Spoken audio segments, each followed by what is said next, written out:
Hello नमस्कार दोस्तों, एक बार फिर से स्वागत है हमारे इस YouTube चैनल पर।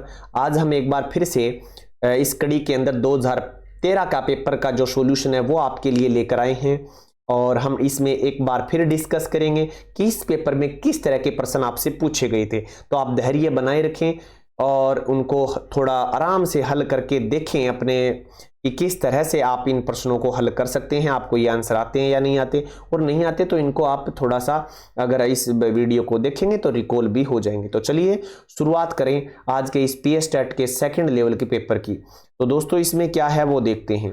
76 नंबर क्वेश्चन क्या पूछता है कि विच of the following is true about comprehension. देखो सॉरी, कॉम्प्रीहेंशन का मतलब ही क्या होता है दोस्तों?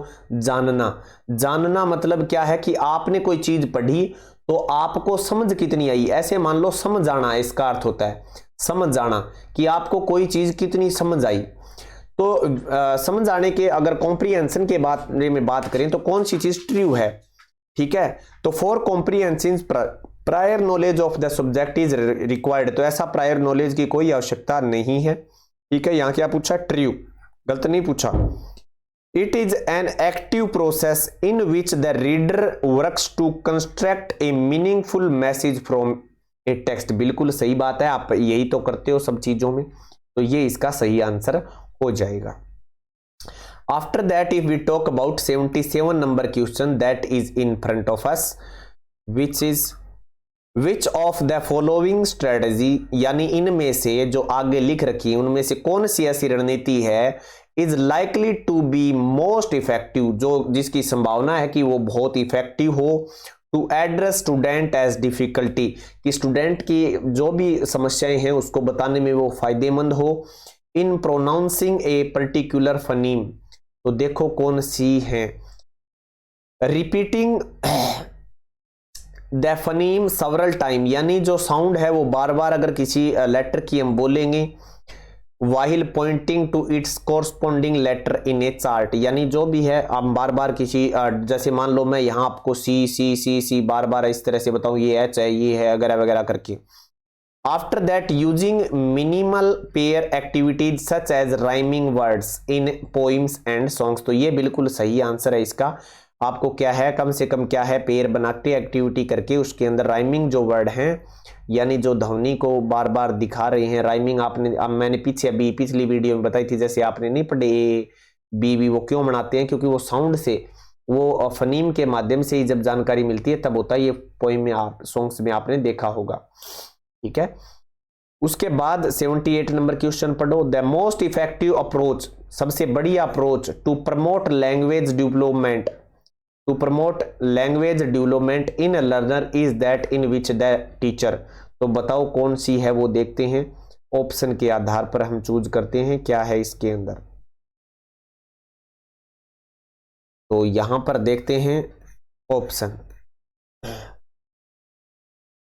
अभी देखो ये ऑप्शन क्या कहता है, प्रोवाइड कंस्टेंट फीडबैक, यानी लगातार फीडबैक देना to those learner whose language usage is problematic, यानी जहां पर किसी बच्चे के किसी तरह की परेशानी आ रही है तो उनको इस बात के बारे में बार बार बताना, बेटा यहाँ गलती हो रही है, इसको ठीक करो, यहाँ गलती हो रही है ठीक करो। तो यही इसका उद्देश्य होता है, ठीक है। ये देखो आपका प्रश्न क्या था, दोबारा पढ़ लीजिए आराम से। ये रहा, the most effective approach promote language development. अगर आपको किसी बच्चे में अच्छी तरह से सिखाना है तो आपको ये करना पड़ेगा, ठीक है ना।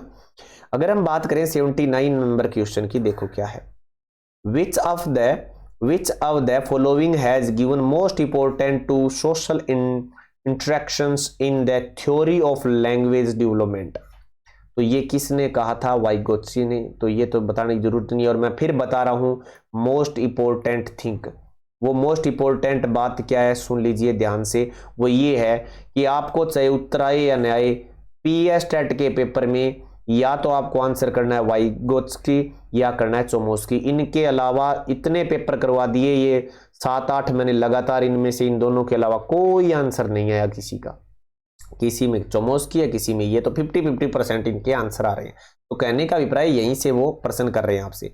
ये फिर आ गया तीसरी बार, ये तीसरी बार आया है इतने पेपरों में मैंने जितने में कराए हैं, तो ये भी मोस्ट इंपोर्टेंट है इसमें कोई दोहराई नहीं। ये कौन सा है? स्कैनिंग वाला, यानी ये 2015 में भी आया है, ये 2014 के पेपर में 2014 के में भी, और अब 13 कर रहे हैं इसमें, यानी ये लगातार 2 पेपरों में तो आ गया। और ये 2023 के आसपास जो अभी पेपर हुए हैं 2021, 22, 23 में, इनमें भी एक पेपर में आया हुआ है।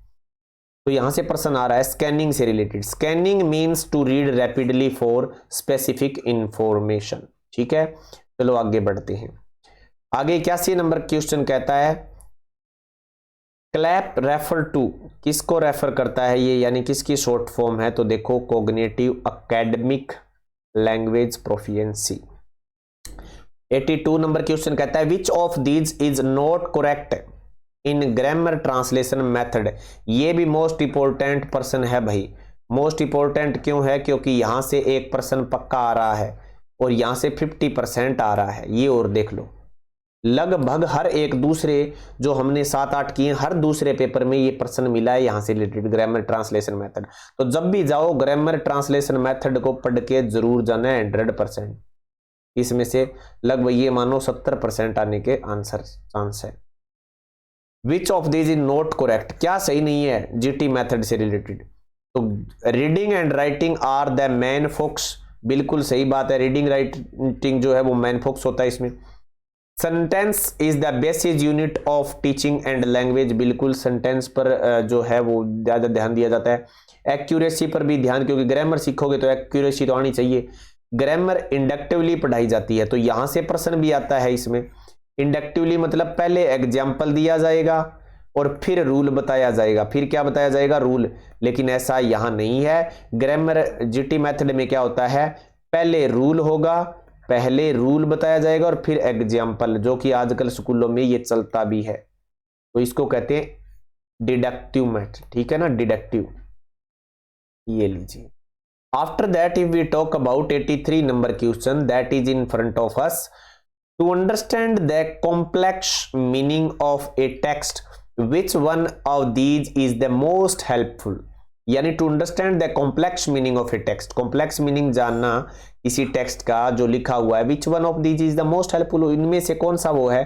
तो देखो ये तो साइलेंट रीडिंग में ही है। ठीक है ना, complex meaning of a text है। उसके बाद अगर हम बात करें नेक्स्ट चीज, the main objective of teaching of a second language, मुख्य ऑब्जेक्टिव क्या होता है किसी दूसरी भाषा को सीखने का? To be able to read text for enjoyment, नहीं, इंजॉयमेंट के लिए तो ऐसा कभी शब्द आए तो होगा भी नहीं। Appropriate and spontaneous use of language for at least daily purpose, बिल्कुल सही बात है। हम दूसरी भाषा को डेली पर्पज के लिए भी कम से कम सीखते ही हैं। अगर जीवन में जगह जहां आपने देखा होगा कोई कुछ एक, हम पंजाबी एरिया में रहते तो पंजाबी हमें आने लग जाती है, क्योंकि बार बार उसका दोहराव होता है ना, कम से कम सामान्य जगह पर, तो वो सीखनी पड़ती है। आफ्टर दैट अगर हम बात करें 85 नंबर क्वेश्चन की, 85 नंबर क्वेश्चन कहता है the primary objective of teaching, यानी जो primary objective of teaching literature to elementary school learner is to, वो क्या है? प्राइमरी ऑब्जेक्टिव क्या है? मुख्य ऑब्जेक्टिव क्या है लिटरेचर पढ़ाने का एलिमेंट्री स्कूल लर्नर में? तो वो क्या है? Teach them language through literature. तो ये तो बिल्कुल इजी सा ही आंसर हो गया, इसमें कोई वो नहीं है। ठीक है ना। Which one of these does not refer to, ये फिर आ गया, मैंने कहा था वाइगोत्स्की, चोम्स्की, इनसे रिलेटेड आते ही आते हैं। यहाँ पर चोम्स्कियंस पर्सपेक्टिव बता दिया, कौन सा रेफर नहीं करता, डज नॉट रेफर। तो वहाँ पर यहाँ all children successfully acquire their native language करता है। Children have an innate ability to discover for themselves the underlying rules of language, ये भी सही है। तो यहाँ पर ये चीज़ें रेफर नहीं करती। इमिटेशन यानी नकल करना and practice are the primary process in language development, तो ये ऐसा नहीं है, इसलिए यही आंसर हो गया इसका। आफ्टर दैट अगर हम बात करें which of these is not the principle of extensive reading का प्रिंसिपल, तो ये भी मोस्ट इंपोर्टेंट है, ये कई बार आपके इसमें आया है, ये ध्यान रखें। Learners read as much as possible, तो ये तो होता है, यहां पर पूछा है नहीं है प्रिंसिपल। तो एक्सटेंसिव रीडिंग आपको अगर करनी है ना, तो क्या है, ज्यादा से ज्यादा आपको पढ़ना होगा, read as much as possible. और साइलेंट रीडिंग करके अकेले बैठ के पढ़ना है, दूसरी बात, ठीक है ना। उसके बाद तीसरी बात क्या, एक्सटेंसिव रीडिंग में वो हम बात कर लेते हैं अभी, वो है, देखते हैं क्या है यहाँ पर। द पर्पस ऑफ रीडिंग, ये पर्पस भी बोलते हैं कुछ एक, वरना इसकी सी जो सही है और एक्यूरेट प्रोनाउंसिएशन है वो पर्पस, ठीक है, कुछ एक पर्पस बोलते हैं, ठीक है, बोलने में सब कुछ चलता है। अब रीडिंग इज फॉर प्लेजर, खुशी के लिए एक्सटेंसिव रीडिंग पढ़ी जाती है, बिल्कुल सही बात है। Reading speed is quite slow, नहीं ऐसा कुछ, ऐसा नहीं है इसमें, ठीक है, ये आंसर हो गया इसके कारण, यही आंसर है इसका। 88 number, language laboratory is primarily used for language teaching to, यानी लैंग्वेज लेबोरेटरी है वो क्यों मुख्य रूप से प्रयोग की जाती है, तो क्या है, help the learner improve their language in general, तो लर्नर को इम्प्रूव करने के लिए, ऐसा सामान्य चीज़ों में तो ऐसा कुछ है नहीं। Make the language lesson easy, interesting बनाने के लिए भी नहीं है। Help the learner identify and rectify their error, गलतियों को ताकि वो पहचान सके, बिल्कुल सही आंसर है इसका, तो ध्यान रखें इस बात का। और लेबोरेटरी होती क्यों भाई, इसी कारण होती है ना, जांच पड़ताल हो उसकी अच्छी से। Meaning of a word is, तो ये इसका आंसर बिल्कुल इजी सही है, contextuals. Passive vocabulary means that learners, तो क्या होता है पैसिव वोकैबुलरी का मतलब, यहाँ पर देखते हैं, understand the meaning but cannot use them, ताकि हम मीनिंग समझ सकें लेकिन यूज नहीं कर सकते हैं उसको।